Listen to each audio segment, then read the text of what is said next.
여호수아 4장. 온 백성이 요단강을 다 건너고 나자 주께서 여호수아에게 말씀하셨다. 너는 백성 가운데서 각 지파마다 한 사람씩 12사람을 뽑도록 하여라. 그들에게 명하기를 제사장들이 발을 딛고선 요단강 가운데에서 12개의 돌을 가져와서 그 돌들을 오늘 밤 그들이 묵을 곳에 두라고 하여라. 여호수아는 이스라엘 백성 가운데에서 각 지파마다 한 사람씩 뽑은 12사람을 불러 모아놓고 그들에게 말했다. 여러분은 주 하나님의 언약궤가 있는 요단강 가운데로 가도록 하십시오. 여러분 각자가 돌 하나씩을 어깨에 메고 오도록 하십시오. 그 돌들은 이스라엘의 지파 수대로 12개가 될 것입니다. 이 돌들은 여러분에게 기념물이 될 것입니다. 여러분의 자손들이 그 돌들의 의미를 물을 때에 주의 언약궤 앞에서 요단 강물의 흐름이 끊어졌다는 것을 말해 주십시오. 언약궤가 요단강을 다 건널 때까지 물의 흐름이 멈추었습니다. 이 돌들을 이스라엘 백성들의 영원한 기념물로 삼도록 하십시오. 이스라엘 백성은 여호수아가 지시한 그대로 따랐다. 그들은 주께서 여호수아에게 명하신 대로 요단강 가운데에서 이스라엘의 지파 수대로 12개의 돌을 가져왔고 그것들을 자기들의 진영으로 가져다 놓았다. 또 여호수아는 언약궤를 운반하는 제사장들이 서 있었던 요단강 한가운데에 12개의 돌을 세웠다. 그 돌들은 오늘날까지도 거기에 있다. 언약궤를 운반하는 제사장들은 모세가 여호수아에게 지시한 바로 그 일, 곧 주께서 여호수아에게 명하신 일을 백성들이 다 완수할 때까지 요단강 가운데에 서 있었다. 이스라엘 백성들은 서둘러 강을 건넜다. 백성들이 모두 강을 건너자마자 주의 언약궤와 그 언약궤를 맨 제사장들이 백성들이 지켜보는 가운데 맞은편으로 건너왔다. 르우벤 사람, 갓 사람, 므낫세 반지파 사람은 모세가 자신들에게 지시한 대로 무장을 하고 이스라엘 백성보다 앞장서서 강을 건넜다. 대략 4만 명에 달하는 무장한 사람들이 주께서 지켜보는 앞에서 전투를 치르기 위해 여리고 평원으로 건너갔다. 그날 주께서는 온 이스라엘 백성이 지켜보는 가운데 여호수아를 지도자로 세우셨다.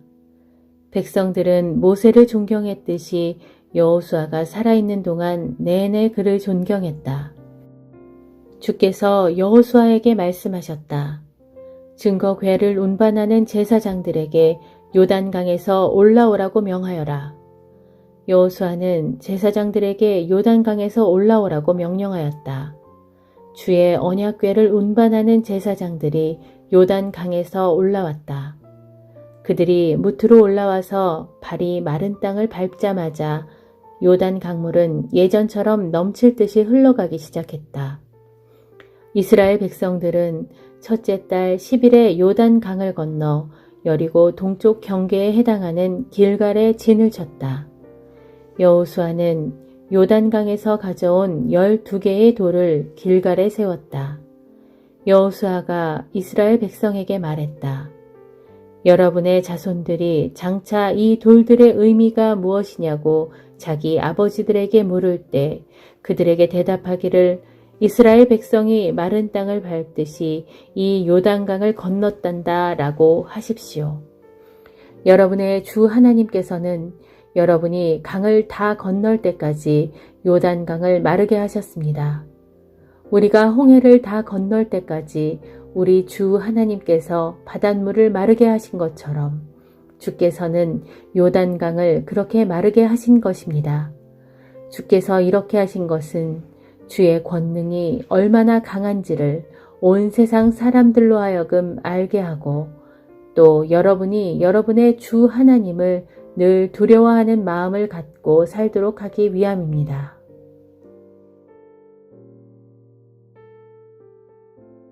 시편 129편. 이스라엘아, 너희는 이렇게 말하여라. 내 어릴 적부터 나의 원수들이 수없이 나를 괴롭히고 억압하였다. 내 어릴 적부터 나의 원수들이 그처럼 나를 수없이 괴롭히고 억압하였지만 그들은 끝내 나를 이기지 못하였다. 그때 나의 원수들은 마치 밭을 갈아엎듯이 내 등짝을 깊이 갈아엎어서 길게 고랑을 파놓았다. 그러나 의로우신 주님께서는 나를 올가맨 악인의 사슬을 모두 끊으시고 나를 구원해 주셨도다. 누구든지 시온을 미워하는 사람마다 수치를 당하고 쫓겨나게 되리라. 그들은 지붕 위에서 자라는 풀과 같아서 자라기도 전에 말라버리고 말리라. 그러면 그것을 베는 사람의 손과 묶는 사람의 품에 차지도 않아서 아무도 그것을 모으거나 묶을 수 없으리라. 또한 지나가는 사람들 가운데 그 누구도 주께서 내게 복을 내려주시기를 주의 이름으로 내게 축복하노라 하고 말해주지 않으리라.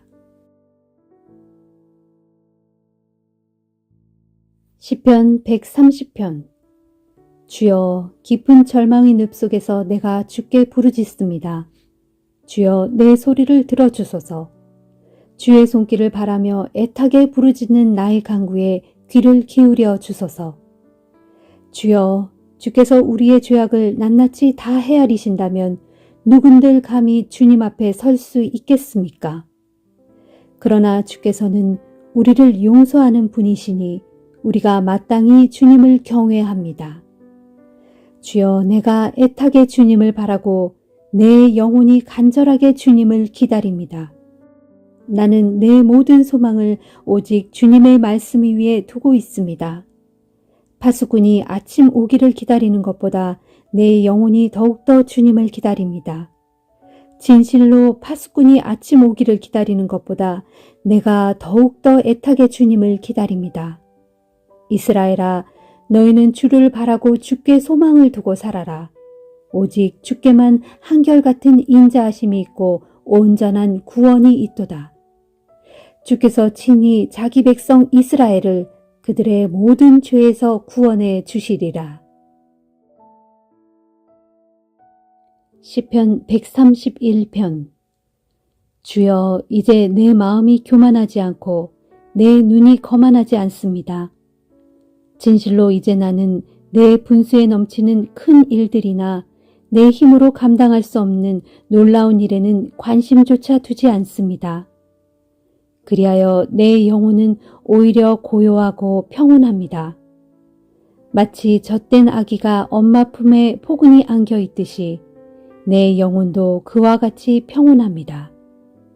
이스라엘아, 너희는 이제부터 영원토록 오직 주만 바라고 의지하여라.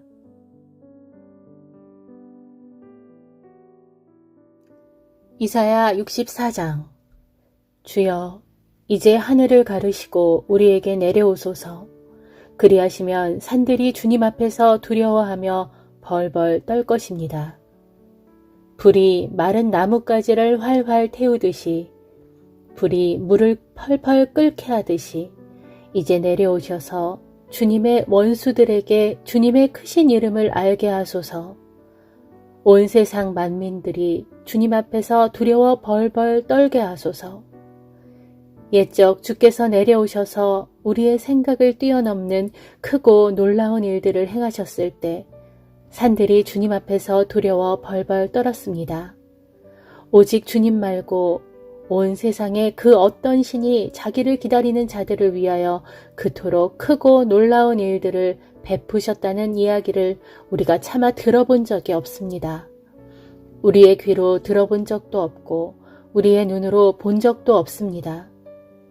진실로 주께서는 기꺼이 공의를 실천하는 사람들, 주님의 말씀을 좇아 살면서 언제나 주님을 생각하는 사람들을 기뻐하시고 환영하십니다. 그러나 우리가 주를 거역하고 오랜 세월 동안 계속하여 죄를 짓자 마침내 주께서는 우리를 향해 크게 분노하셨습니다. 그러니 우리가 어찌 구원을 받을 수 있겠습니까? 오늘날 우리는 모두 부정한 자들같이 되었고 우리의 모든 의로움조차 다 낡고 닳아 더러워진 옷과 같습니다. 그리하여 지금 우리 모두는 잎사귀처럼 시들고 바싹 말라 우리의 죄악이 우리를 바람처럼 휩쓸고 갑니다. 주님의 이름을 부르는 자가 아무도 없고 스스로 분발하여 주님을 붙들려고 애쓰는 자도 아무도 없습니다. 그러기에 주께서는 우리에게서 얼굴을 숨겨 우리를 외면하시고 또한 우리를 버려 소멸시켰습니다. 그 모든 것이 다 우리의 죄악 때문입니다. 그러나 주여, 그럴지라도 주님은 여전히 우리의 아버지이십니다. 우리는 주님의 진흙이요, 주님은 우리를 빚으시는 토기장이이십니다. 진실로 우리 모두는 주님의 손으로 빚어진 질그릇들입니다. 그러니 주여, 우리를 향해 너무 많이 노여워하지 마소서. 우리의 죄악을 영원히 기억하지는 마소서. 제발 간청하오니 우리를 굽어 살피소서. 부디 굽어 살펴주소서. 보소서, 우리는 모두 주님의 백성들입니다. 오늘날 주님의 거룩한 성읍들은 황폐해졌고 시온은 광야가 되었으며 예루살렘은 폐허가 되어버렸습니다. 우리의 조상들이 대대로 주님을 찬양하던 거룩하고 영광스러운 그곳, 주님의 성전이 불에 다 타버렸습니다. 우리에게 즐거움을 주던 곳들, 우리가 소중하게 여기던 모든 것들이 다 잿더미가 되었고 다 황무지가 되었습니다. 주여, 모든 일이 이 지경이 되었는데도 주께서는 그저 뒷짐만 지고 바라보고만 계시렵니까?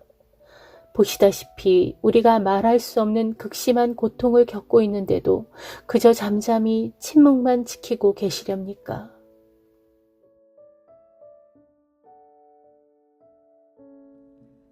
마태복음 12장. 그 무렵 어느 안식일에 예수께서 제자들과 함께 밀밭 사이를 지나가게 되었다. 그런데 제자들이 배가 고파 미리삭을 잘라 손으로 비벼 먹었다. 때마침 이것을 본 바리새파 사람들이 예수께 따졌다. 보시오, 당신의 제자들은 율법을 어기고 있소. 안식일에 이삭을 잘라 먹다니 그게 될 말이오? 예수께서 그들에게 대답하셨다. 당신들은 다윗과 그 일행이 굶주렸을 때 행한 일을 읽어보지도 못하였소? 그들은 율법에 어긋나는 줄 알면서도 성전에 들어가 제사장들만 먹게 되어 있는 제단의 빵을 먹지 않았소. 또 모세의 율법을 보면 성전 안에서는 제사장들이 안식일을 어겨도 죄가 되지 않는다고 되어 있소. 내가 진정으로 당신들에게 말하겠소. 성전보다 더 큰 이가 여기에 있소. 내가 바라는 것은 제사가 아니라 자비다 라는 성경 구절의 뜻을 당신들이 제대로 알았더라면 이렇듯 죄 없는 사람을 죄인으로 몰지는 않았을 것이요. 인자가 바로 안식일의 주인이요. 예수께서 그곳을 떠나 유대인들의 회당으로 들어가셨다. 그런데 회당 안에서 한쪽 손이 오그라든 사람을 보셨다. 그때 바리새파 사람들이 예수를 고발할 구실을 찾으려고 안식일에 병을 고쳐주는 것이 옳은 일이요? 하고 물었다. 예수께서 대답하셨다. 만일 당신들에게 양이 한 마리 있는데 그 양이 안식일에 구덩이에 빠졌다면 당신들은 어떻게 하겠소? 안식일이라고 해서 그 양을 그대로 내버려 두겠소? 당연히 그 양을 구덩이에서 건져 올리지 않겠소?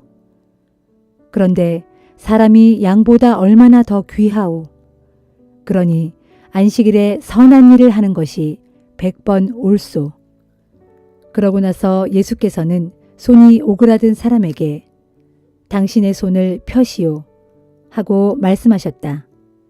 그 환자가 손을 펴자 그의 오그라든 손이 다른 쪽의 성한 손과 같이 온전해졌다.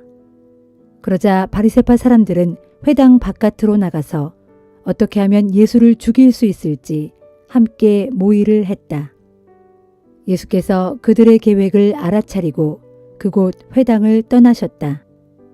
그러자 많은 사람들이 예수를 뒤따랐다. 예수께서는 병자들을 고쳐주시면서 자신에 관한 소문을 세상에 퍼뜨리지 말 것을 당부하셨다. 이것은 그분에 관한 이사야의 다음과 같은 예언이 이루어진 것이다. 보라, 나의 종 내가 택한 자, 그는 내가 사랑하는 자라. 내가 나의 영을 그에게 부어주리니 그가 여러 나라의 정의를 선포하리라.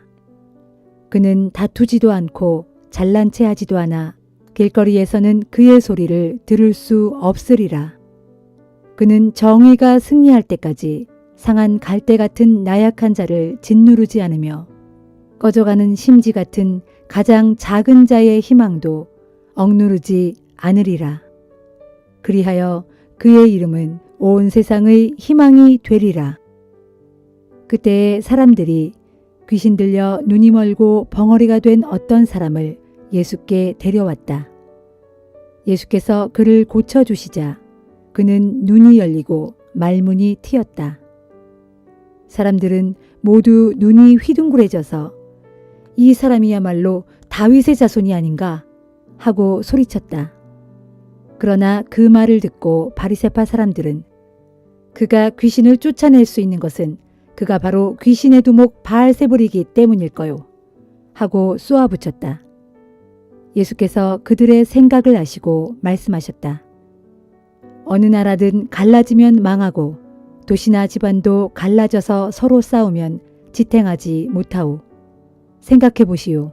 사탄이 사탄을 쫓아내면 그 역시 자기 편끼리 싸우는 셈이니 그 나라가 과연 유지되겠소? 당신들 말대로 내가 바알세불의 힘을 빌려 귀신을 쫓아낸다면 당신들의 사람들은 누구의 힘으로 귀신을 쫓아내는 것이오? 그 점이 바로 당신들의 주장이 잘못되었다는 것을 단적으로 드러내는 것이오. 나는 하나님의 성령으로 말미암아 귀신들을 쫓아내고 있소. 그러므로 하나님의 나라가 이미 당신들 가운데 와 있소. 힘센 사람의 집에서 살림살이를 빼앗아 가려면 먼저 그 힘센 사람부터 묶어 놓아야 하오. 그렇지 않소? 나와 함께하지 않는 사람은 나를 반대하는 자이고 나와 함께 사람들을 모으지 않는 자는 내 사람들을 흩어버리는 자요. 그러므로 내가 당신들에게 분명히 말하겠소. 사람이 무슨 죄를 짓든 또는 무슨 모독적인 말을 하든 회개하면 다 용서받을 수 있소. 그러나 성령을 모독하는 죄만은 결코 용서받을 수 없소. 또 누구든지 인자를 거슬러 욕하는 사람은 용서받을 수 있소. 그러나 성령을 거슬러 욕하는 사람은 이 세상에서든 저 세상에서든 결코 용서받지 못할 것이요. 나무는 그 열매를 보면 알 수 있소. 좋은 나무라야 좋은 열매를 맺고 나쁜 나무에는 나쁜 열매가 맺히기 마련이요. 독사의 자식들이여, 당신들같이 악한 인간들이 어떻게 선한 말을 할 수 있겠소? 모든 말은 결국 그 사람의 마음에서 나오는 것이요.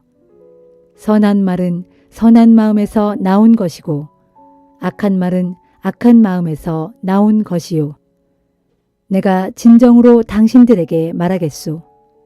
장차 최후의 심판날에는 당신들이 내뱉은 아무리 사소한 말이라도 다 스스로 책임을 져야 할 것이요. 당신들이 한 말에 따라 옳은 사람으로 인정받기도 하고 혹은 죄인으로 판결받기도 할 것이요. 어느 날 율법교사와 바리새파 사람들 몇 명이 예수께 와서 기적을 보여달라고 요청했다. 예수께서 그들에게 대답하셨다. 악하고 믿음이 없는 세대가 기적을 보여달라고 요구하지만 예언자 요나에게 일어났던 기적 외에는 보여줄 것이 없소. 요나가 큰 물고기 뱃속에서 사흘 밤낮을 지냈듯이 인자도 땅속에서 사흘 밤낮을 지낼 것이요. 심판날에 니느웨 사람들이 일어나 당신들을 정죄할 것이요. 그들은 요나의 설교를 듣고는 회개하고 하나님께로 돌아왔지만 당신들은 요나보다 더 큰 이가 지금 여기에 있는데도 그를 전혀 믿으려 하지 않았기 때문이요. 심판 날에는 남쪽 나라에 살던 스바 여왕도 일어나 당신들을 정죄할 것이요. 그 여왕은 솔로몬의 지혜를 들으려고 먼 땅에서부터 찾아왔지만 당신들은 솔로몬보다 더 큰 이가 여기 있는데도 그를 전혀 믿으려 하지 않았기 때문이요. 더러운 귀신은 사람에게 깃들어 있다가 나오게 되면 물 없는 광야를 돌아다니며 쉴 곳을 찾아 헤맨다오. 그러다가 찾지 못하면 그 귀신은 말하기를 전에 있던 그 사람에게로 되돌아가자 하면서 다시 돌아간다오. 되돌아가서 보니 여전히 비어있을 뿐만 아니라 잘 정리되어 있는 것을 보면 다시 나와서 자기보다 더 악한 다른 7 귀신을 데리고 그 사람 속으로 들어가 함께 산다오. 그러면 그 사람은 이전보다 더욱 비참하게 된다오.